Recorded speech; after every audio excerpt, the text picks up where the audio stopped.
Cody Bellinger signs, and I think this is a terrific deal, particularly for the Cubs. 3 years, $80 million deal, including opt-outs after each of the first two seasons. So if he's not happy with the deal, no problem. Just opt out, go hit the market again. Bellinger, of course, had a wonderful bounce-back season, had almost 30 home runs, close to 100 RBI, hit 306.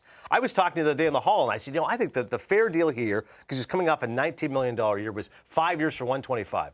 And I see 3 for 8 to go. That's fantastic. So the AAV, a little higher than I was saying at 25. This is 27 almost. Right. But you still get the opt-out for the player. So if you have a great year, test the market. And for the Cubs, to me, that's pretty team-friendly. $80 million for 3 years, potentially, at Bellinger. No, if here it works out, Belly gets, high average annual salary here. And then, obviously, the Cubs, it works out because they don't have that long-term commitment. And, which is probably something that, obviously, they were looking for, hoping for, in a deal with Cody Bellinger to bring him back. Probably one of the reasons why it took so long, because Belly was probably trying to get that long-term agreement. But I think it'll work out. It's a place, obviously, he's comfortable hitting. I think when you put him in that lineup, obviously, any lineup, you put Bellinger in the way he was swinging the bat last year, it makes him better. But this team definitely lengthens that lineup. He gives you a bona fide middle-of-the-order threat, super athlete, really great base runner as well.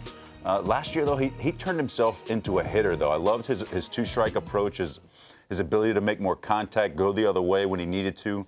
His situational hitting was fantastic, and it wasn't at a lack for any power either. He still hit his fair share of home runs and extra base hits. So this is obviously a good move for both and puts the Cubs in a position to really do some damage in that Central. Yeah, it feels like a no-brainer all along. You had a few tough years with the Dodgers. You bounce back, have a great year with Chicago. Clearly a great city to hit in. He felt comfortable there at Wrigley. Other options, San Francisco, that's a tougher place to hit home runs, certainly. The Jays were an option. But take a look at this lineup right now. I think if you're a Chicago Cubs fan, you go, you know what? Bellinger is such a key piece here because we got Swanson, who obviously can do some damage, half batting in front of him. Suzuki had an excellent year. Morel lengthens the line. Wisdom can still hit some home runs. That's a pretty good lineup in the Central. No, for sure. And that they'll score some runs like they were able to last year a little bit. I mean, I think their pitching staff is improving as well. The one guy, too, obviously, the guy that slotted in behind Bellinger in this potential lineup is Suzuki. I really hope he's able to stay healthy all year because I enjoy watching his at-bats. He gives a professional at-bat every time.